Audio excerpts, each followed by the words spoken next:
इशिका समझ गई कि कबीर गुस्सा हो रहा है, इसलिए उसने तुरंत कहा, नहीं, मैंने कब कहा कि मैं नहीं चलूंगी तुम्हारे साथ। वो अपने ख्यालों में इतना खोई हुई थी कि उसने कबीर की बातों का रिप्लाई ही नहीं किया। कबीर ने सीरियसली पूछा, तो तुम पक्का चलोगी मेरे साथ इस बिजनेस ट्रिप के लिए? कबीर के लिए बहुत जरूरी था ये जानना कि इशिका का मन है जाने का या फिर वो बस कबीर की खुशी के लिए जा रही है।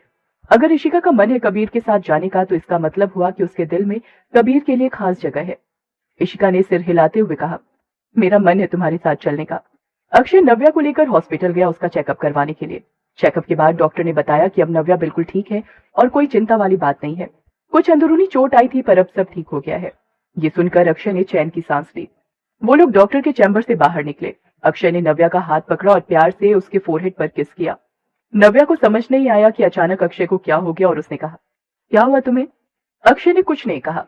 बस अक्षय ही जानता था कि इतने दिनों से नव्या की हेल्थ को लेकर वो कितना परेशान था। अब जब नव्या ठीक हो गई थी तो अब वो रिलैक्स हो गया था और उसकी चिंता दूर हो गई थी। दोनों हॉस्पिटल के बाद वापस क्वींस विला पहुंचे। हमेशा की तरह घर पहुंचते ही नव्या जाकर सोफे पर लेट गई। अक्षय ने नव्या की तरफ देखा और उसे आराम से लेटा हुआ देखकर उसने स्माइल की और कहा, तुम्हें कुछ खाना है तो ऑर्डर कर लो, मैं फ्रेश होने जा रहा हूँ। इतना कहकर अक्षय वॉशरूम की तरफ चला गया। नव्या चुपचाप उसे जाते हुए देखती रही। नव्या को एक अलग खुशी महसूस हो रही थी और उसे ऐसा लग रहा था कि वो कितनी लकी है जो अक्षय का प्यार उसे मिला है।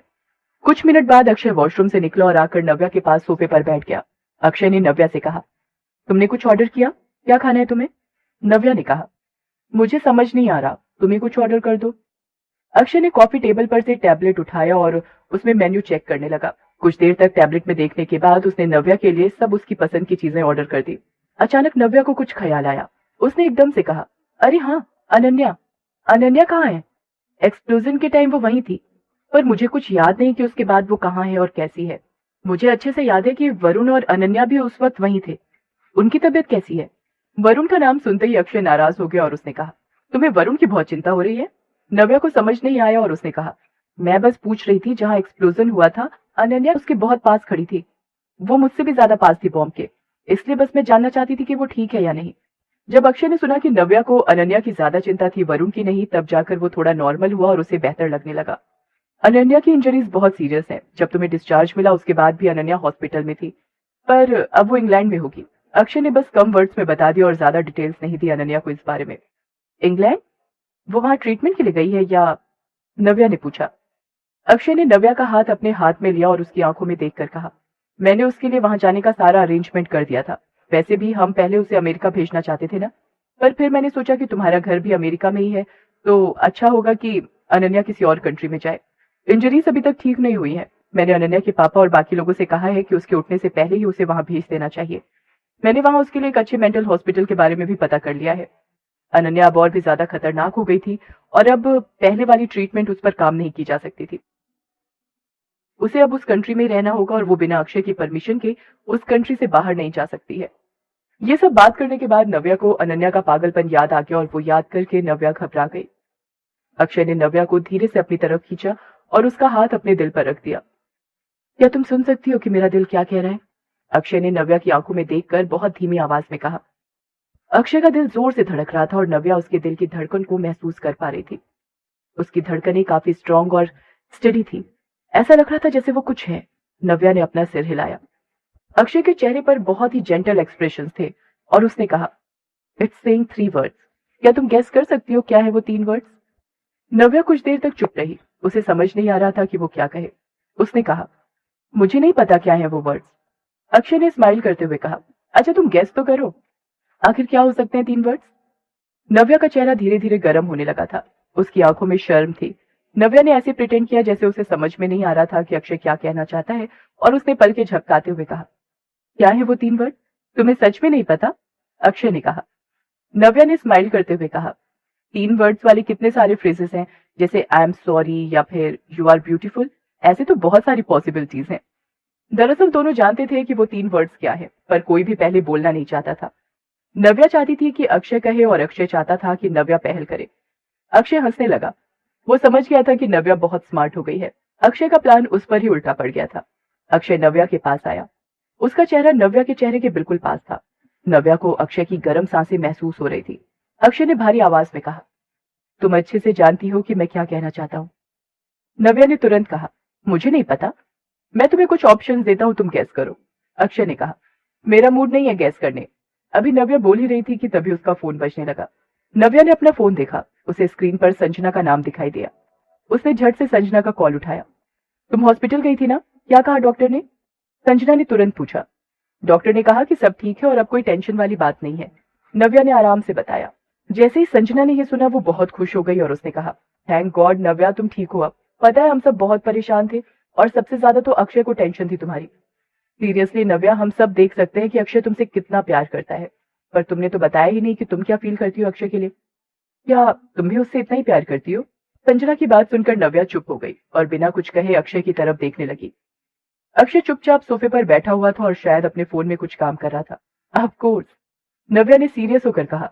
नव्या ने इससे ज्यादा कुछ नहीं कहा क्योंकि वो नहीं चाहती थी कि अक्षय को पता चले कि वो और संजना किस बारे में बात कर रहे हैं।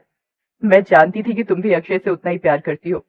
नव्या देखना, तुम दोनों ने जो कुछ भी एक्सपीरियंस किया है उससे तुम्हारा रिलेशन और स्ट्रांग हो जाएगा, संजना ने बहुत खुश होकर समझाते हुए कहा।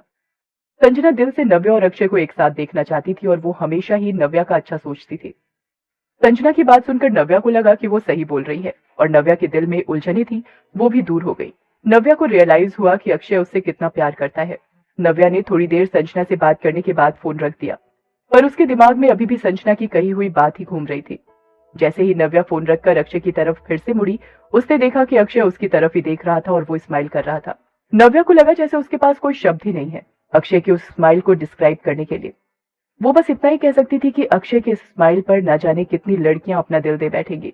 नव्या ने अभी वो नहीं कहा था जो अक्षय सुनना चाहता था। नव्या धीरे धीरे चलकर अक्षय के पास गई और उसके पास सोफे पर बैठ गई। उसने अक्षय का हाथ अपने हाथ में लिया और कहा, Akshay, actually I love you so much. ये कभी मत सोचना कि मैं तुमसे प्यार नहीं करती हूँ, ओके? अब नव्या को लगने लगा था कि शायद अक्षय को लगता होगा कि वो उससे प्यार नहीं करती है। वैसे ये बात भी सच थी कि नव्या अपना प्यार एक्सप्रेस नहीं करती थी जैसे अक्षय किया करता था। ऐसा इसलिए क्योंकि उसे लगता था कि जब तक वो दोनों साथ में हैं इतना फर्क नहीं पड़ता है। नव्या के वर्ड्स का पावर इतना ज्यादा था कि अक्षय का दिल खुशी से झूम उठा। उसे जो चाहिए था आज सब मिल गया था। अक्षय की खुशी का कोई ठिकाना नहीं था। उसने नव्या का हाथ पकड़ा और उसे धीरे से अपनी तरफ खींचा और उसके फोरहेड पर किस करके कहा, Navya, I love you too, you are my everything. Akshay धीरे से नव्या के करीब गया और उसके लिप्स पर किस करने लगा। नव्या ने भी उसे रोका नहीं। दोनों एक दूसरे में खो गए थे। उन्हें एक दूसरे के अलावा और कुछ भी ध्यान नहीं था। थोड़ी देर बाद अक्षय ने नव्या को रिलीज किया। नव्या की सांसें भारी हो गई। उसका पूरा चेहरा लाल हो गया था और वो ब्लश कर रही थी। नव्या स्माइल करने लगी तभी अक्षय का फोन बजा। अक्षय ने अपने फोन की तरफ देखा। स्क्रीन पर कबीर का नंबर फ्लैश हो रहा था। अक्षय को लगा शायद कबीर को कोई जरूरी काम होगा, इसलिए उसने कबीर का कॉल आंसर किया। हेलो, अक्षय ने कहा। कबीर ने अक्षय को बताया कि वो बिजनेस के काम से कुछ दिनों के लिए अमेरिका जा रहा है और इशिका भी उसके साथ जा रही है। ये सुनते ही अक्षय ने नव्या की तरफ देखा। वो तुरंत समझ गया कि नव्या इशिका से मिलना चाहेगी क्योंकि वो अमेरिका वापस जा रही थी। अक्षय ने कबीर से पूछा, कब निकल रहे हो तुम? We can come to see you guys off. Navya को समझ नहीं आया कि कौन कहाँ जा रहा है और कहाँ मिलने जाना है। अक्षय ने कबीर से बात करने के बाद कॉल रखा और नव्या से कहा, कबीर को बिजनेस का कुछ काम है इसलिए वो आज रात को अमेरिका जा रहा है। कुछ दिनों के लिए इशिका भी उसके साथ जा रही है। ये सुनकर नव्या हैरान हो गई और उसने कहा, पर एकदम से क्यों? और इशिका क्यों जा रही है? मैं उससे मिली भी नहीं। नव्या का चेहरा तुरंत उदास हो गया। नव्या का दुखी चेहरा देखकर अक्षय को बहुत बुरा लगने लगा और उसने नव्या को समझाते हुए कहा, तुम परेशान मत हो, वो लोग 3 दिनों के लिए जा रहे हैं और जल्दी ही वापस आ जाएंगे। पर अगर तुम फिर भी चाहती हो तो मैं तुम्हें इशिका से मिलवाने एयरपोर्ट ले चलूंगा। कुछ सोचने के बाद नव्या ने कहा, नहीं कोई बात नहीं, अगर वो लोग जल्दी वापस आ जाएंगे तो फिर मैं आने के बाद इशिका से मिल लूंगी। पर अक्षय समझ गया था कि नव्या के मन में क्या चल रहा है। जल्दी ही नव्या का बर्थडे आने वाला था और उसे शायद लग रहा था कि इशिका उसके बर्थडे पर उसके साथ नहीं रहेगी। अक्षय ने कॉफी टेबल पर से अपना टैबलेट उठाया और उस पर कुछ काम करने लगा। थोड़ी देर तक टैबलेट में कुछ काम करने के बाद अक्षय ने नव्या की तरफ देखा और स्माइल करने लगा। नव्या को समझ नहीं आया कि क्या बात है और उसने अक्षय की तरफ देखकर कहा, व्हाट? अक्षय ने कहा, लेट्स पैक। नव्या ने कंफ्यूज होकर कहा, क्या मतलब? अक्षय ने कहा, क्योंकि अब इशिका और कबीर अमेरिका जा रहे हैं तो मैंने हमारे लिए भी अमेरिका की टिकट्स बुक कर दी हैं।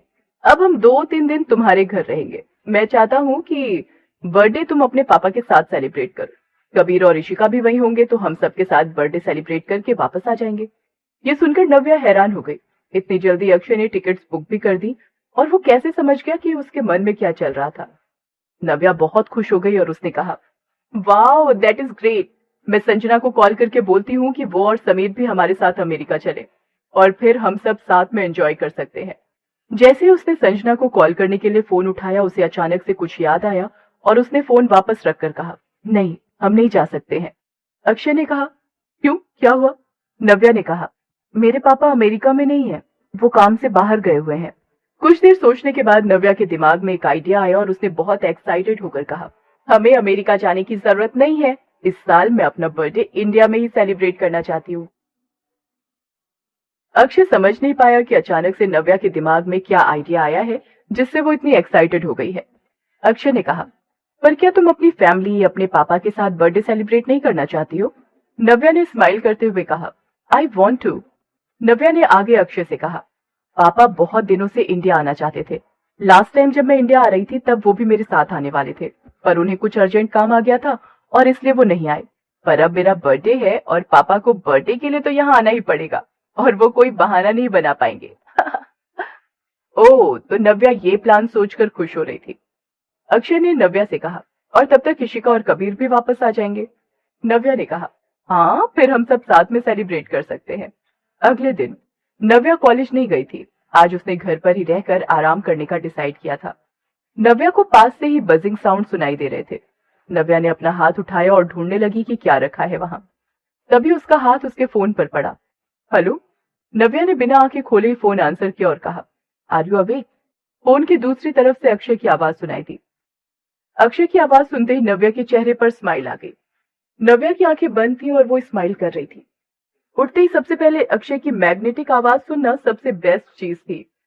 उसने अपना हाथ स्ट्रेच किया, अंगड़ाई ली और कहा, बस अभी सोकर उठी हूँ। अक्षय हंसने लगा। ऐसा लगा जैसे वो इमेजिन कर पा रहा था कि नव्या इस समय कैसे छोटे बच्चे की तरह वो अंगड़ाई ले रही होगी। अक्षय ने स्माइल करते हुए कहा, जल्दी से उठ जाओ और ब्रेकफास्ट कर लो। अगर तुम जल्दी नहीं उठी तो लंच का टाइम हो जाएगा। ओके। नव्या ने धीमी आवाज में कहा, चलो तुम्हारे पास 5 मिनट है, अब जल्दी से उठो। ठीक है। तभी किसी ने दरवाजे पर नॉक किया। नव्या ने दरवाजे की तरफ देखा भी नहीं। मेड ने बाहर से आवाज लगाई, मिस। फाइनली नव्या ने कहा, कम इन। मेड हाथ में ट्रे लेकर अंदर आई और कहा, मिस आपका ब्रेकफास्ट तैयार है। अक्षय सर ने आपके लिए बनाने को कहा था, सब आपकी पसंद की चीजें हैं। मेड ने ब्रेकफास्ट का ट्रे वहीं पास में टेबल पर रख दिया और रखकर वापस चली गई। ब्रेकफास्ट की खुशबू से नव्या की नींद उड़ गई और वो बेड से उठकर वॉशरूम चली गई फ्रेश होने के लिए। थोड़ी देर में वो वॉशरूम से बाहर आई और आते ही उसने ब्रेकफास्ट का ट्रे उठाया। अपनी पसंद का खाना देखकर वो हैरान हो गई। अक्षय को कैसे पता चला कि उसे आज क्या खाने का मन था? फाइनली नव्या ने अपना ब्रेकफास्ट खाना शुरू किया। ब्रेकफास्ट करते हुए उसने कुछ सेल्फीज क्लिक की और अक्षय को सेंड कर दी। अभी नव्या ब्रेकफास्ट कर ही रही थी कि तभी उसका फोन बजने लगा। नव्या को लगा शायद फिर से अक्षय का कॉल होगा। उसने ब्रेकफास्ट कर लिया या नहीं ये पूछने के लिए कॉल कर रहा होगा। नव्या ने हाथ बढ़ाकर अपना फोन उठाया और उसने देखा कि उसे संजना का कॉल आ रहा था। नव्या ने फोन उठाया। हेलो। संजना ने कहा, नव्या आज तुम कॉलेज नहीं आई हो? मुझे पहले पता होता कि तुम आज कॉलेज नहीं आओगी तो मैं भी नहीं आती। सॉरी, नव्या ने अफसोस करते हुए कहा। तभी संजना के दिमाग में एक आइडिया आया और उसने कहा, हम एक काम कर सकते हैं, अगर मैं अभी कॉलेज बंक करके तुमसे मिलने आ जाऊं तो हम सारा दिन साथ में स्पेंड कर सकते हैं। How about that? नव्या ने एक्साइटेड होकर कहा, wow that will be great. पर क्या तुम सच में कॉलेज बंक कर पाओगी? संजना ने कहा, ऑफ कोर्स। नव्या ने कहा, ठीक है फिर तुम जल्दी से आ जाओ, मुझे तुम्हारे साथ शॉपिंग के लिए जाना है। नव्या ने बहुत क्यूरियस होकर कहा, नव्या तुम क्या शॉपिंग करने वाली हो?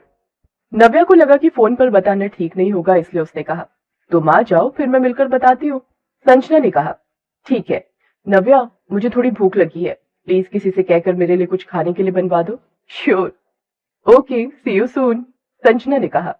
नव्या ने अपना ब्रेकफास्ट खत्म किया और थोड़ी देर फोन पर टाइम पास करने के बाद वो नहाने के लिए बाथरूम में चली गई। नव्या रेडी होकर अपने रूम से बाहर गई और सीढ़ियों से नीचे उतरकर सीधा डाइनिंग रूम में चली गई। अक्षय की मम्मी वहीं पर थी। उन्होंने नव्या को देखकर स्माइल करते हुए कहा, अरे बेटा तुम नीचे क्यों आ गई? कुछ चाहिए तुम्हें? तुम मुझे बोल देती, मैं ऊपर भिजवा देती।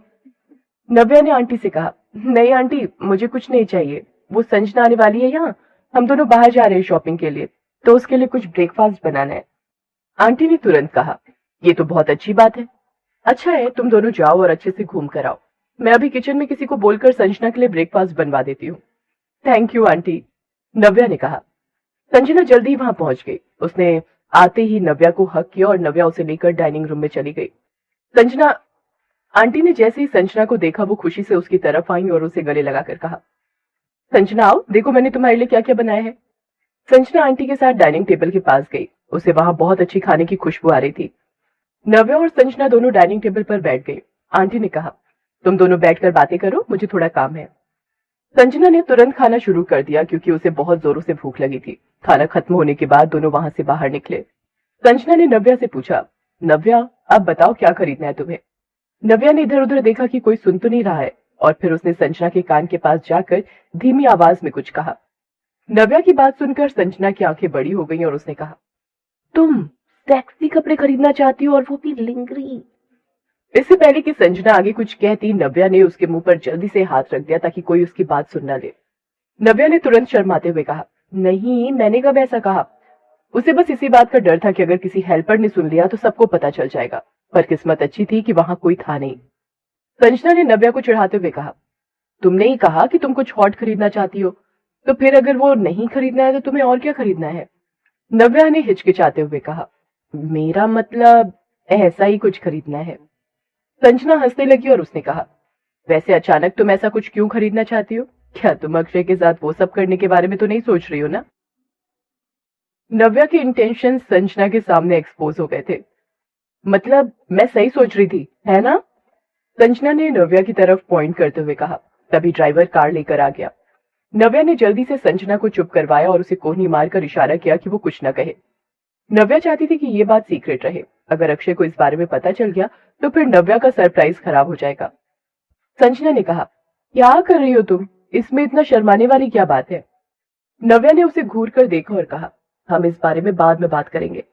दोनों तुरंत कार में बैठ गई। ड्राइवर ने उनसे पूछा कि कहाँ जाना है। नव्या और संजना एक दूसरे की तरफ देखने लगे। नव्या ने पूछा, कहाँ चलना है। आप ड्राइविंग स्टार्ट करो और फोनिक्स मॉल की तरफ ले चलो। नव्या ने उन्हें वो लोकेशन बताई जहां वो ज्यादातर शॉपिंग के लिए जाती थी। नव्या ने फिर अपना सेलफोन निकाला और जल्दी से एक मैसेज सेंड किया। अगले ही सेकंड संजना के फोन में नोटिफिकेशन आया। नव्या ने संजना के फोन की तरफ इशारा किया। संजना को समझ नहीं आया कि नव्या ऐसा क्यों कर रही है। वो उसके साथ ही बैठी है, फिर भी वो उसे व्हाट्सएप पर मैसेज क्यों कर रही थी। पर फिर भी उसने नव्या की बात मान ली। नव्या ने मैसेज में संजना को बताया कि वो ड्राइवर के सामने ये सब बातें नहीं कर सकती, नहीं तो वो अक्षय को बता देगा। मैसेज पढ़कर संजना स्माइल करने लगी और फिर उन दोनों ने मैसेज में ही बातें की। थोड़ी देर में वो दोनों फोनिक्स मॉल पहुंच गए। मॉल के अंदर जाते ही संजना ने नव्या से कहा, मैं जानती हूँ कि तुम्हें जो चाहिए वो कहाँ मिलेगा, चलो मेरे साथ। संजना उसे अपने साथ एक स्टोर में लेकर गई। नव्या को बहुत शर्म आ रही थी, इसलिए संजना ने ही स्टोर मैनेजर और सेल्स गर्ल से कहकर नव्या के लिए कई सारे कपड़े मंगवाए ट्राई करने के लिए। काफी देर तक अलग अलग कपड़े ट्राई करने के बाद नव्या को कुछ चीजें पसंद आई, पर उसे समझ नहीं आ रहा था कि उसे सच में ये सब लेना चाहिए या नहीं। संजना समझ गई थी कि नव्या कंफ्यूज हो रही है, इसलिए उसने कहा, नव्या तुम इतना मत सोचो, देखना एक बार तुमने ये कपड़े खरीद लिए तो अगली बार से तुम खुद अकेले ही आ जाओगी शॉपिंग के लिए। संजना की बात सुनकर नव्या को लगा कि ऐसा कभी नहीं होने वाला है। कुछ देर तक वहां शॉपिंग करने के बाद संजना और नव्या उस स्टोर से निकल गए। उसी मॉल में एक ज्वेलरी स्टोर था। संजना नव्या को लेकर उस स्टोर में चली गई। संजना ने स्टोर में जाते ही डायमंड रिंग्स देखनी शुरू कर दी। एक रिंग हाथ में लेकर संजना ने कहा, नव्या देखो ये रिंग, तुम्हें अक्षय को बोलना चाहिए कि वो तुम्हारे लिए ये रिंग खरीद ले। एक काम करो, तुम उसे इस रिंग की पिक्चर क्लिक करके सेंड कर दो। नव्या ने तुरंत सर हिलाते हुए कहा, पर क्यों, मुझे नहीं चाहिए रिंग। नव्या उन लड़कियों में से नहीं थी जिन्हें लग्जरियस चीजों से खुशी मिलती थी। पर संजना ने नव्या के हाथ से उसका फोन लिया और व्हाट्सएप पर अक्षय को उस रिंग की पिक्चर सेंड कर दी। पिक्चर सेंड करने के बाद उसने कहा, मैंने अक्षय को पिक्चर सेंड कर दी है। इससे पहले कि नव्या कुछ रिएक्ट करती, नव्या का फोन बजने लगा। संजना ने तुरंत कहा, oh nice, Akshay is so fast, देखो उसका कॉल भी आ गया। इतना कहकर संजना ने नव्या को उसका फोन दे दिया। नव्या ने कॉल आंसर किया। फोन की दूसरी तरफ से अक्षय की मैग्नेटिक आवाज सुनाई दी, हेलो। अक्षय की आवाज सुनते ही नव्या के चेहरे पर स्माइल आ गई। हेलो, अक्षय ने कहा, तुम और संजना कहाँ शॉपिंग कर रहे हो। नव्या ने कहा, हम लोग फोनिक्स मॉल आए हैं। अक्षय ने नव्या को चढ़ाते हुए कहा, Navya, I can't believe how virtuous you are. अभी तक हमारी शादी भी नहीं हुई और तुम अभी से इंस्पेक्शन भी करने लगी। नव्या को कुछ समझ नहीं आया कि अक्षय क्या कह रहा है और उसने कहा, inspection, what do you mean? Akshay हंसने लगा और उसने कहा, तुम्हें पता नहीं है, फोनिक्स मॉल चोपड़ा फैमिली का है, सिली गर्ल। इसका मतलब एक तरह से नव्या भी इस मॉल की मालकिन थी। नव्या शॉक हो गई ये सुनकर और उसने आंखें बड़ी बड़ी करके कहा, क्या क्या कहा तुमने? अक्षय ने कहा, बताओ तुम लोग कहाँ हो, मैं अभी किसी को वहां भेजता हूँ और तुम्हें जो चाहिए तुम ले लो वहां से। Treat it like your home. Navya जानती थी कि अगर अक्षय ने एक बार कॉल कर दिया तो जरूर इस मॉल का मैनेजर भागते हुए नव्या के पास आ जाएगा। नव्या ने कहा, नहीं, इसकी जरूरत नहीं है। मैं तुम्हें वार्न कर रही हूँ कि तुम किसी को यहाँ मत भेजना मुझे अटेंड करने के लिए। It is over the top. मुझे नहीं अच्छा लगता ये सब। मैं बस यहाँ आराम से संजना के साथ शॉपिंग करना चाहती हूँ। Do not spoil it. Navya को डर लग रहा था कि कहीं अक्षय सच में किसी को कॉल ना कर दे। नव्या का टोन बहुत सीरियस था। अक्षय ने कहा, ठीक है, बाय द वे उस रिंग के लिए मैंने ऑलरेडी किसी को बोल दिया है। नव्या ने कहा, नहीं, मुझे ये रिंग नहीं चाहिए। अक्षय ने कहा, वी विल सी। ठीक है, तुम शॉपिंग एंजॉय करो, मैं तुमसे फ्री होकर मिलता हूँ। इतना कहकर अक्षय ने फोन रख दिया। अभी नव्या और संजना स्टोर में ज्वेलरी देखने में बिजी ही थे कि तभी उन्हें कुछ शोर सुनाई दिया। दोनों एकदम से पीछे मुड़ी और उन्होंने देखा कि 4 आदमी ज्वेलरी स्टोर के अंदर आ रहे थे। उन सब ने अपने चेहरे पर मास्क पहना हुआ था, जिसकी वजह से उनके चेहरे ठीक से दिखाई नहीं दे रहे थे। उन सबके हाथ में गन्स थी और 2 आदमियों के हाथ में राइफल्स थी। कोई अपनी जगह से नहीं हिलेगा, पुट योर हैंड्स अप, उनमें से एक आदमी ने चिल्लाकर कहा। नव्या और संजना ने एक दूसरे की तरफ देखा और चुपचाप वही किया जैसा उस आदमी ने कहा। उस शॉप की असिस्टेंट डर से कांपने लगी और फिर वो भी किसी तरह एक स्टेप शिफ्ट हुई और धीरे से अपने पैरों से अलार्म प्रेस करने की कोशिश करने लगी ताकि अलार्म की आवाज से सिक्योरिटी को अलर्ट कर सके। पर तभी उनमें से एक आदमी ने उस असिस्टेंट के पैर पर गोली चला दी और वो नीचे गिर गई। इस आदमी ने कहा, पुलिस को बुलाने की कोशिश कर रही हो? उस आदमी ने स्टोर के ओनर के सर पर गन रखते हुए और हंसते हुए कहा, मैं जानता हूं कि इस स्टोर का मालिक तू है, तो तेरे लिए सबसे जरूरी क्या है, उनकी या तेरी जिंदगी? मैं तुझे 5 सेकंड दे रहा हूं, आराम से सोच ले। स्टोर का ओनर बहुत घबरा गया और उसने तुरंत कांपते हुए कहा, मेरी लाइफ इंपॉर्टेंट है, मेरी लाइफ इंपॉर्टेंट है। उस आदमी ने ओनर के सर पर धीरे से मारते हुए कहा, वेरी स्मार्ट। उसके साथ आया एक आदमी अचानक जोर से हंसने लगा और वहां खड़ी एक लड़की के पास गया। उसने जाकर उस लड़की के साथ बदतमीजी करने की कोशिश की। वो लड़की बहुत ज्यादा घबरा गई और रोने लगी। उसने रोते हुए कहा, मैं तो यहाँ काम करती हूँ, वो लड़की बहुत अमीर घर से है, मुझे मारकर क्या मिलेगा तुम लोगों को? जैसे उस आदमी ने ये सुना तुरंत उसकी नजर नव्या और संजना पर गई। संजना और नव्या बहुत ज्यादा घबरा गई थी। वो आदमी धीरे धीरे उनके पास गया। उसने ध्यान से संजना और नव्या को ऊपर से लेकर नीचे तक देखा और हंसने लगा। उस आदमी ने एकदम से संजना का हाथ झटके से पकड़ा और कहा, चलो मेरे साथ। नव्या घबरा गई और उस आदमी को रोकने के लिए एकदम से चिल्लाकर कहा, संजना। संजना ने नव्या की तरफ देखकर कहा, नव्या तुम वहीं रहो और अपनी जगह से हिलना मत, इट्स ऑल राइट, मैं ठीक हूँ। नव्या की आंखों में आंसू आ गए और उसने संजना की तरफ देखा। नव्या बहुत ज्यादा परेशान हो गई थी। उस आदमी ने संजना को खींचकर ले जाते हुए कहा, इस स्टोर के सारे गहने मिलाकर भी इतने कीमती नहीं होंगे जितना ये लड़की है। तभी 2 आदमी भागकर उस बिल्डिंग के टॉप फ्लोर पर एक जगह पर छुप गए जहां से उन्हें कोई देख नहीं सकता था। ये दोनों आदमी स्पिनर्स थे। उनमें से एक आदमी ने दूसरे से कहा, रोहन, उस ज्वेलरी स्टोर में चोरी हो रही है और उन लोगों ने एक लड़की को पकड़ लिया है। रोहन ने कहा, देखा मैंने। दूसरे आदमी ने कहा, मुझे लगता है हमें चलकर उनकी मदद करनी चाहिए। वो आदमी जानता था कि रोहन उसकी कई बात के बारे में सोच रहा है, इसलिए उसने कहा, अब हमें क्या करना चाहिए? अगर वो दोनों लड़कियां वहीं रहीं तो उनके लिए बहुत खतरा हो सकता है। दरअसल उस समय उस बिल्डिंग में मौजूद सभी लोगों की जान खतरे में थी। रोहन ने कहा, wait for the instructions. Sanjana ने खुद को शांत किया और उस आदमी से कहा, तुम्हें क्या चाहिए? अगर तुम्हें पैसे चाहिए तो बताओ, कितने पैसे चाहिए तुम लोग को? वो जानती थी कि जितना ज्यादा वो घबराएगी वो लोग उसे और ज्यादा परेशान करेंगे। उन चारों में से एक आदमी संजना के पास आया। वो गन के टिप से संजना का चिन्ह ऊपर करते हुए हंसने लगा और बोला, हमें कितने पैसे चाहिए? अगर मैं कहूं कि हमें 10 करोड़ चाहिए तो? जैसे ही उस आदमी ने यह कहा उसके बाकी के साथी हंसने लगे। संजना ने उस आदमी की आंखों में देखकर कहा, कोई बात नहीं। वो सभी चोर हैरान हो गए और उनमें से एक चोर ने पूछा, क्या कहा तुमने? 10 करोड़ देने में तुम्हें कोई प्रॉब्लम नहीं? संजना ने फिर से कहा, हाँ, 10 करोड़ रुपए देने में मुझे कोई प्रॉब्लम नहीं है। संजना को अपनी फिक्र नहीं थी, उसे बस नव्या की चिंता हो रही थी। अगर 10 करोड़ देकर वो और नव्या इस मुसीबत से बच सकते थे तो उसे कोई प्रॉब्लम नहीं थी। तभी उस आदमी का फोन बजने लगा। उसने अपना फोन निकाला और आंसर किया, हेलो बॉस, यहाँ सब कुछ कंट्रोल में है, हमने इस शहर के सबसे रईस घर की एक लड़की को पकड़ लिया है और वो हमें जितने पैसे चाहिए उतने देने को तैयार है। उस आदमी को लगा था कि उसकी ये बात सुनकर उसका बॉस खुश हो जाएगा, पर ऐसा नहीं हुआ, बल्कि उसके बॉस ने चिल्लाते हुए कहा, बेवकूफ, तुम्हें किसने कहा था उस लड़की को पकड़ने के लिए?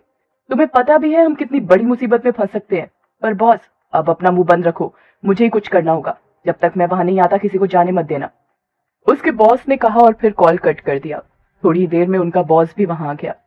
जैसे ही बॉस वहां आया, उन आदमियों ने नव्या और संजना की तरफ इशारा करते हुए कहा कि यही है वो लड़कियां। एक चोर ने संजना की तरफ देखकर कहा, बॉस, ये लड़की हमें 10 करोड़ देने के लिए तैयार है। उनका बॉस धीरे धीरे चलकर संजना के पास आया और उसे खींच कर ले जाने लगा। जैसे ही उसने संजना को खींचा, नव्या जोर से चिल्लाई, रुको, उसे कहीं मत ले जाओ, तुम लोगों को जितने पैसे चाहिए हम देने को तैयार है। नव्या की आवाज सुनकर उनका बॉस रुका और नव्या की तरफ देखकर कहा, तुमने अपने बारे में नहीं बताया, तुम कौन हो? नव्या कपूर। उसका बॉस कपूर सुनते ही समझ गया कि नव्या कौन है। उसने हंसते हुए संजना की तरफ देखा।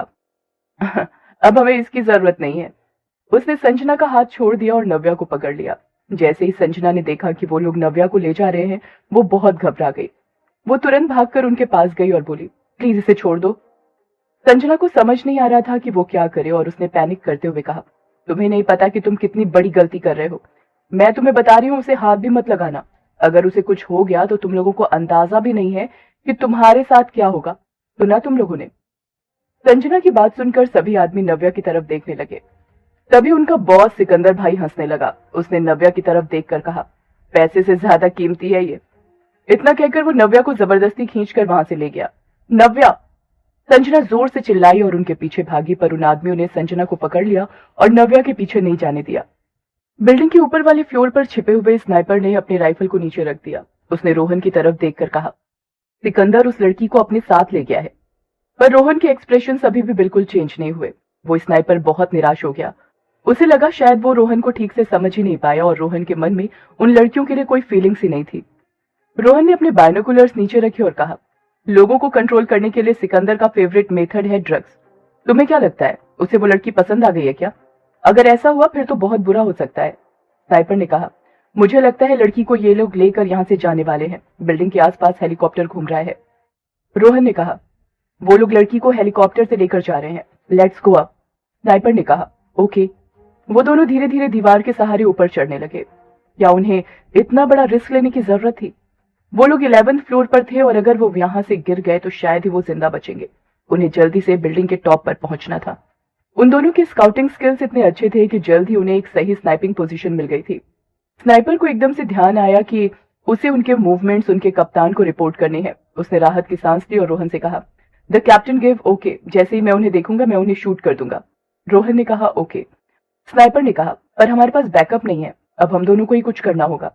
रोहन ने कहा, इसका सोल्यूशन सोच। स्नाइपर ने पूछा, तुम्हें कुछ समझ आया? रोहन ने कहा, हाँ, सोच लिया मैंने। वो लोग नव्या को लेकर रूफ पर पहुंचे। वहां बहुत तेज हवा चल रही थी, जिसकी वजह से नव्या ठीक से आंखें भी नहीं खोल पा रही थी। नव्या को हल्का हल्का रोटर घूमने की आवाज आ रही थी। शायद ये हेलीकॉप्टर की आवाज थी। तभी एक आदमी जिसके हाथ में बड़ी सी राइफल थी वो भागकर आया और उसने कहा, बॉस, नीचे बहुत सारे पुलिस वाले हैं, उन्होंने हमें चारों तरफ से घेर लिया है। बॉस ने कहा, वो लोग हम तक कभी नहीं पहुंच पाएंगे, चलो यहां से निकलने का टाइम हो गया। तभी कुछ उड़कर आया और वो आदमी जो अभी भाग कर आया था उसके हाथ पर लगा और उसके हाथ में जो रिमोट था वो टूट गया। वो एकदम से चिल्लाया, स्नाइपर्स! सिकंदर ने तुरंत चारों तरफ देखा और कहा, कहाँ हैं? वो दोनों एक जगह छुपे हुए थे।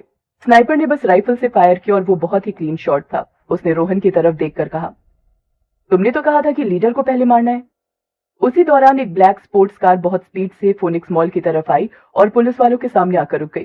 कार का दरवाजा खुला और कार में से अक्षय बाहर निकला। एक पुलिस अफसर ने अक्षय से कहा, कहाँ जा रहे हो तुम वहां नहीं जा सकते हो। अक्षय ने गुस्से में कहा, हट जाओ मेरे रास्ते से। बिल्डिंग के टॉप पर हेलीकॉप्टर आ गया था। ये देखकर नव्या की आंखों में आंसू आ गए थे और वो अक्षय के बारे में सोचने लगी। अगर अक्षय यहाँ होता तो जरूर उसे बचा लेता, पर नव्या नहीं चाहती थी कि इतने खतरनाक लोगों के बीच अक्षय आए। हेलीकॉप्टर की आवाज इतनी तेज थी कि रोहन को समझ ही नहीं आ रहा था कि वो लोग क्या बातें कर रहे हैं, पर रोहन अब ज्यादा देर इंतजार नहीं कर सकता था। अगले ही सेकंड उसने अपने पॉकेट में से कुछ निकाला, उसे प्रेस किया और उनकी तरफ फेंक दिया। बैंग! स्मोक बॉम्ब एक्सप्लोड हो गया और चारों तरफ धुआं फैल गया। पर हेलीकॉप्टर की हवा की वजह से जल्दी ही वो स्मोक उड़ भी गया था। पर इतनी ही देर में रोहन ने मौके का फायदा उठाकर कई सारे लोगों को मार गिराया। जमीन पर रोल करके वो किसी तरह गोलियों से बचा और सिकंदर के सामने आ गया। सिकंदर ने उससे पूछा, कौन हो तुम? रोहन ने सिकंदर की तरफ गन पॉइंट करके कहा, छोड़ दो उसे। सिकंदर ने पूछा, तुम किसी स्पेशल फोर्स से हो? रोहन ने कहा, तुम्हारे लिए ये जानना जरूरी नहीं है कि मैं कौन हूँ, जरूरी ये है कि यू आर अंडर अरेस्ट।